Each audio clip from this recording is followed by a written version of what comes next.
সম্মানিত হাজরিন,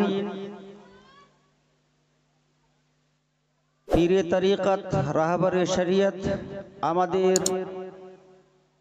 মাঝখানে এবং নজরের সামনে তশরিফ ফরমা আছেন, আপনাদের মহব্বতে বসে আছেন। আর আপনাদের মহব্বত কিরকম, মাঝখান থেকে যেখান সেখান থেকে উঠে উঠে চলে যাচ্ছেন, এটা কিন্তু ভালো লাগছে না। হুজুর বসে আছেন, আপনারা ছুটে উঠে চলে যাচ্ছেন। যাই হোক, যদি কোনো দরকারে যাচ্ছেন ফিরে আসেন, শেষ দোয়া নিয়ে যাবেন। এমন তো নেই, হয়তো চিন্তা ভাবনা করছেন যে আমার পূর্বে আজিজি মাওলানা আসমাউল হক কালিমি সাল্লামাহু যে টাকা পয়সা চেয়েছেন আর পকেট খালি হয়ে গেছে, আবার এই মুফতি সাহেব আসলো টাকা চাইবে নাকি? না, আমি টাকা দেওয়ার জন্য এসেছি। জোরে বলুন সুবহানাল্লাহ। পকেটে টাকা কিভাবে আসে সেটাই বলবো, শুনবেন তো? দরকার আছে টাকার, টাকার জন্য পীর সাহেবের পিছনে পিছনে ছুটছেন। টাকার দরকার আছে তো অবশ্যই দরকার আছে, টাকারও দরকার আছে, পীরের তো দরকার আছে, টাকারও দরকার আছে। না, কয়জনের টাকার দরকার আছে দেখান তো দেখি হাত উঠিয়ে। আর উঠাবে না কেউ, যে ধরা পড়ে যাবে। মারামারি করেছেন, ধরা পড়ে যাবেন তো কি আসামি হয়ে যাবেন। টাকার দরকার আছে কিনা এক কথায় বলেন? দাওলাতের দরকার আছে না? নিজের বাচ্চা কাচ্চার মুখে দিবেন কি?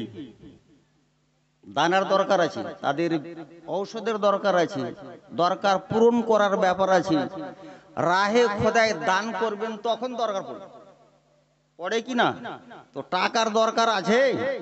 এবার বলেন, টাকা যদি থাকে, টাকা যদি রাহে খোদাই কুরবান করেন, তো আল্লাহ খুশি হবে কিনা? খুশি হবে, আল্লাহ খুশি হবে। রাহে খোদাই যদি আপনি টাকা দান করেন, আল্লাহ খুশি হবে। আর মৌলবীকে টাকা দেন তো মৌলবী খুশি হবে কিনা?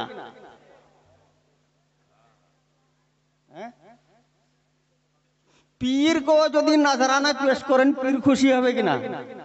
টাকা দরকার আছে না? তাহলে তো আল্লাহ তাআলার সন্তুষ্টি লাভ করা যাবে, আল্লাহ ওয়ালাদের সন্তুষ্টি লাভ করা যাবে। টাকার দরকার, টাকার যদি দরকার থাকে বাবা আর আমার ভাইয়েরা, ধৈর্য সহকারে বসে থাকবেন কিনা? এই টাকার আমি আয়াতে কারিমা পাঠ করেছি। টাকা কিভাবে আসবে ওটা নিয়ে আয়াতে কারিমা পাঠ করেছি। দরকার আছে, একবার দুই হাত উঠিয়ে মোহাব্বতে বলুন ইয়া রাসূলুল্লাহ। একবার আর হবে না ইয়া হাবিবাল্লাহ। একবার নিজের পীর ও মুর্শিদের মোহাব্বত ভিতরে বসিয়ে একবার জোর করে বলুন সুবহানাল্লাহ। একবার আট পার করুন আলহামদুলিল্লাহ। সুবহানাল্লাহ। নামে আমালে নেকি মোটামুটি ভরে গেল।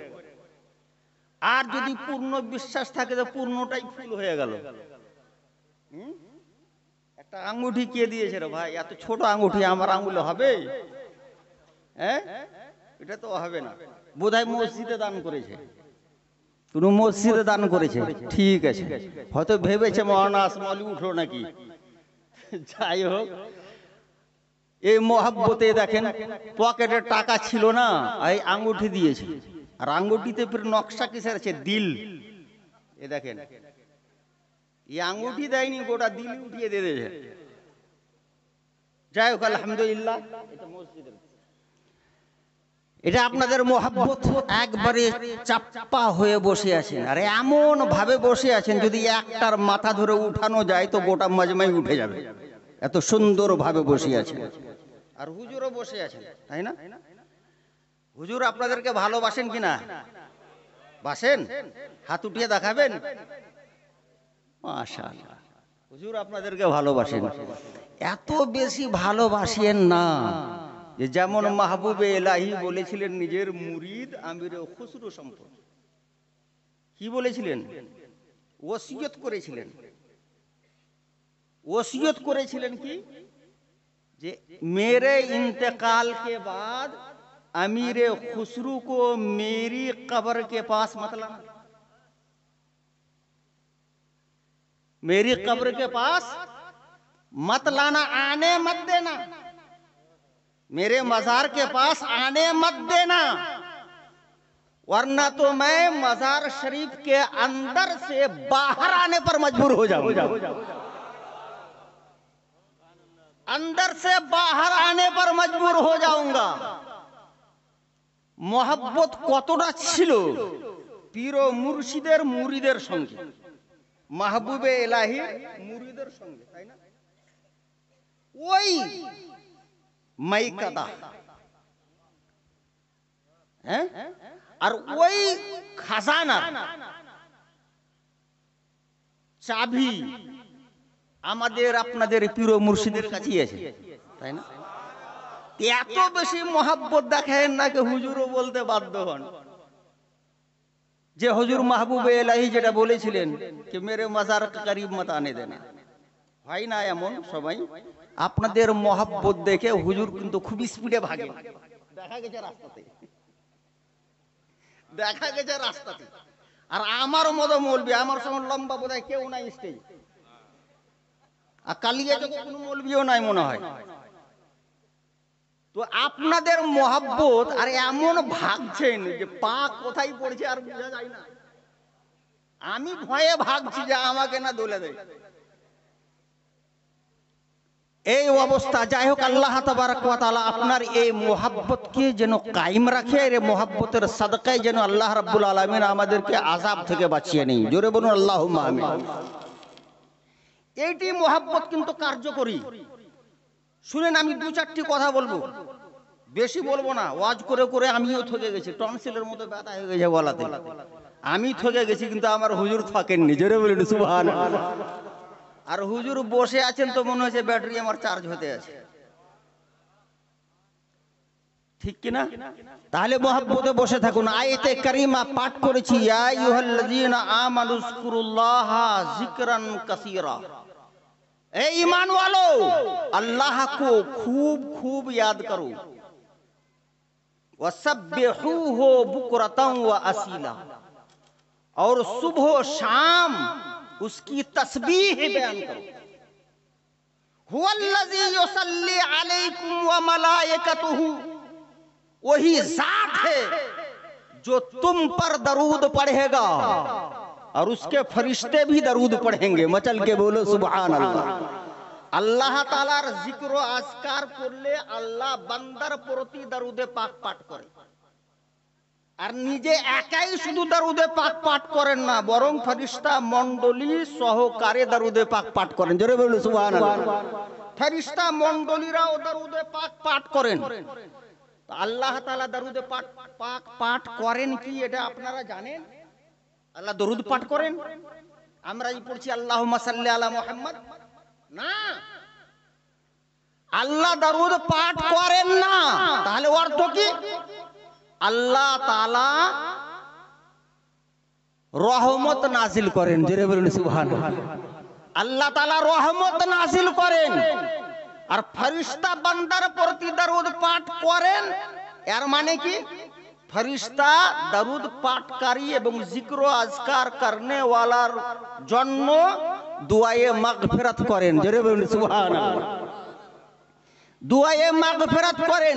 যারা আল্লাহর জিক্র আজকার করবে, আল্লাহ তার প্রতি রহমত নাজিল করবেন, রহমত নাজিল করবেন। আজকে মসজিদের ঢালাই সম্পর্কে চাঁদা আদায় করা হলো যেন মসজিদের কাজ কমপ্লিট হয়ে যায়। মসজিদ কেন বানানো যায়? ইবাদতের জন্য না, ইবাদতের জন্য। তাহলে আমাদেরকে ইবাদত করতে হবে, আর নামাজ পড়তে গেলে জিক্র হবে। জোরে বলুন সুবহানাল্লাহ।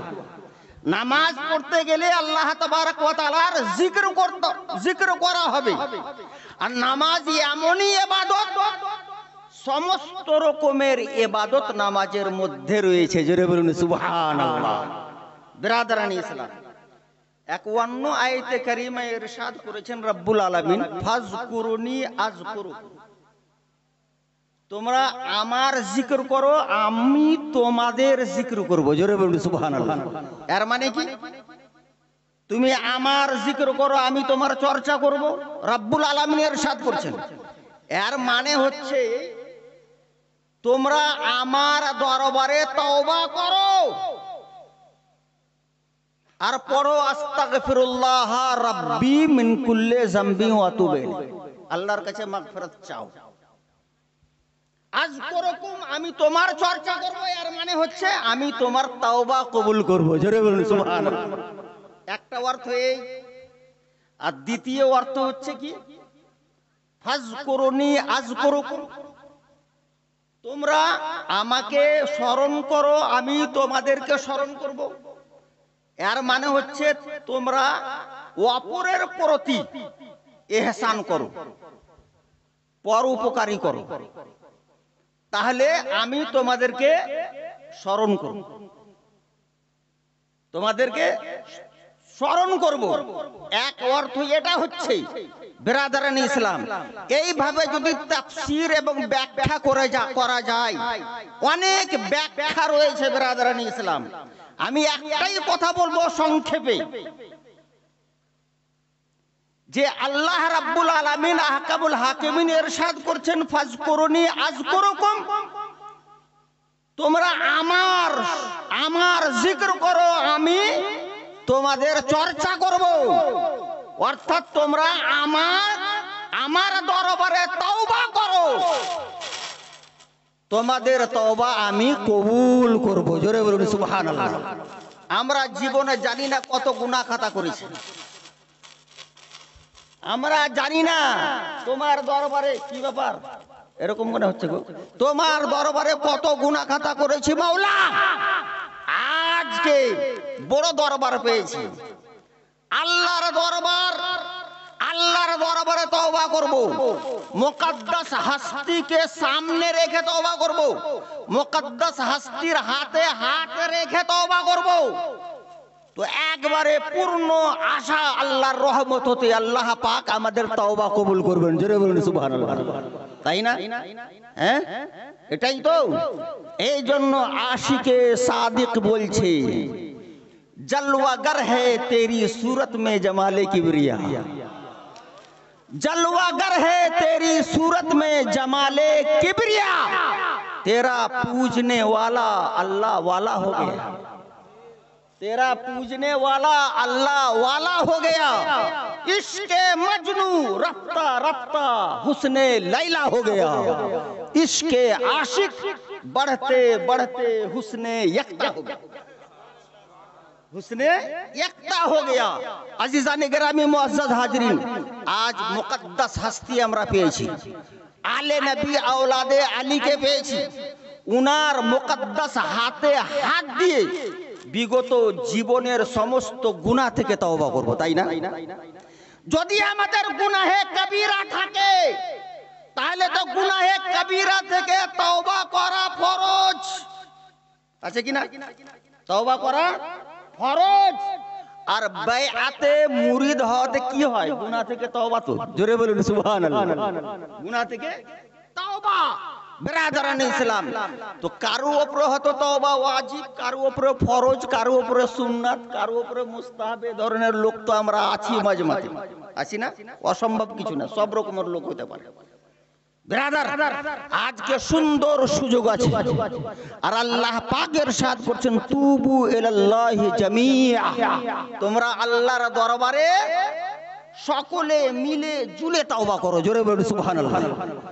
না পুরুষ না স্ত্রী, কোন রকম ভাগ নেই, সকলে মিলে জুলে আল্লাহর দরবারে তওবা করো। আজকে তওবা আমরা সকলেই করব কিনা জানি না, কালকে আমাদের হায়াত থাকবে কিনা, বেঁচে থাকবো কিনা কেউ বলতে পারে না। বলতে পারে কি? খুব সুন্দর সুযোগ আছে যে হুজুর এত কষ্ট করে বেড়াচ্ছেন, কেন বেড়াচ্ছেন? একমাত্র এই জন্য যেন আমার মুরিদগণ আমার পদঙ্কে চলে, গুনাহ থেকে বাঁচে, পাপ থেকে বাঁচে। মসজিদ নির্মাণ করা হচ্ছে, মসজিদ জায়গা জায়গা তৈরি করা আছে, যেন আমার মুরিদগণ মসজিদ আবাদ করে, আল্লাহ এবং রাসূলুল্লাহর জিক্র আজকার করতে থাকে। বিরাদারান ইসলাম, এই জন্য জায়গা জায়গা মসজিদ করা হচ্ছে। আর আমাদের পীর মুর্শিদ এই জন্য গ্রামে গ্রামে ঘুরে বেড়াচ্ছে। আপনাদের মহব্বতে আপনাকে আযাব থেকে বাঁচাবার জন্য, জাহান্নাম থেকে বাঁচানোর জন্য, হালাকাত এবং ধ্বংসের পথ থেকে বাঁচানোর জন্য আমাদের আপনাদের সকলের পীর মুর্শিদ কিন্তু আপ্রাণ চেষ্টা চালিয়ে যাচ্ছেন। বিরাদার, যদি আপনি নেক হয়ে যান তাহলে আমাদের পীর খুশি হবেন, হবেন কিনা? আমাদের পীর মুর্শিদ খুশি হয়ে যাবেন। আর পীর মুর্শিদ খুশি হবেন তো আশা করি রাসূলুল্লাহ খুশি হবেন। আর যেখানে রাসূলুল্লাহ খুশি হয়ে যাবেন, আল্লাহ তাআলাও খুশি হয়ে যাবেন, ঠিক কিনা? আমি একটি কথা সংক্ষেপে জিজ্ঞেস করি, ব্রাদার, তওবা করার জন্য কতজন রাজি আছেন? একটু হাত উঠিয়ে দেখাবেন। সুবহানাল্লাহ, সকলেই রাজি আছে। জরুরি আছে তওবা করা। হুজুর সাল্লাল্লাহু আলাইহি সাল্লাম তওবা করছিলেন কিনা? তওবা করছিলেন। কবার? 100 বার। 100 বার তওবা করতেন। মাসুম, রাসূলুল্লাহ দ্বারা গুনাহ সম্ভবই নেই, তবু রাসূলে পাক আল্লাহর দরবারে তওবা করতেন। তওবা করতেন এবং নিজের উম্মতিকে অর্ডার করেছেন, হে আমার উম্মতরা শুনো, তোমরাও আল্লাহর দরবারে তওবা করো। জোরে বলুন সুবহানাল্লাহ। তোমরাও আল্লাহর দরবারে তওবা করো। তওবা করা সুন্নাত, তওবা করা ফরজ, তওবা করা ওয়াজিব। অবস্থা হিসাবে আছে, অবস্থা হিসাবে। ব্রাদার, আজকে যদি আমরা পীরের হাতে হাত দিয়ে তওবা করে নি, কারোর রক্তে ফরজ থাকে তাহলে ওই মাথা থেকে নেমে যাবে, ওটাও মাথা থেকে নেমে যাবে। কারো পড়তে যদি তওবা ওয়াজিব থাকে সেটাও মাথা থেকে নেমে যাবে। আর কেউ সুন্নাত এবং মুস্তাহাব হিসাবে তওবা করে তো রাসূলুল্লাহর সুন্নাত আদায় হবে। জোরে বলুন সুবহানাল্লাহ। বিরাদারানি ইসলাম, তো তওবা করার জন্য আমরা সকলে রাজি, ঠিক কিনা? সকলে রাজি। আর আলে নবীর হাতে হাত দিয়ে তওবা করি আর ওয়াদা করে নি, কে পীর মুর্শিদ, আপনাকে আমরা সাক্ষী বানাচ্ছি, আপনার হাতে হাত দিয়ে তওবা করছি, আমরা আর গুনাহ করব না, আর পাপ করব না, আর লাইনচ্যুত হব না, শরীয়ত বিরোধী কাজ করব না, শরীয়তের বিপক্ষে যাব না, শরীয়তের বাইরে কদম উঠাবো না। এই নিয়তে পীরের হাতে হাত দিয়ে আজকে তওবা করতে হবে। ব্রাদার, তো আমরা সকলে রাজি আছি কিনা তওবা করার জন্য? একটু বলুন তো, একবার হাত উঠিয়ে দেখান। সুবহানাল্লাহ। একবারে কোন লজ্জার বিষয় নেই। আমি এখানে দাঁড়িয়ে দাঁড়িয়ে তওবা করব, আস্তাগফিরুল্লাহ রাব্বি মিন কুল্লি যামবি ওয়া আতুবু ইলাইহি। তওবা করাতে দ্বিধা কিসের আর লজ্জা কিসের? আমি একটা কথা জিজ্ঞাসা করি ভাই, বাবা, মহব্বতের সহিত জিজ্ঞাসা করি, লজ্জার কোনো বিষয় নেই। কোন ভাই এমন আছে, কোন বাচ্চা, কোন বাবা যে এখন পর্যন্ত মুরিদ হননি? কেউ আছেন? একজন হাত উঠান দেখান।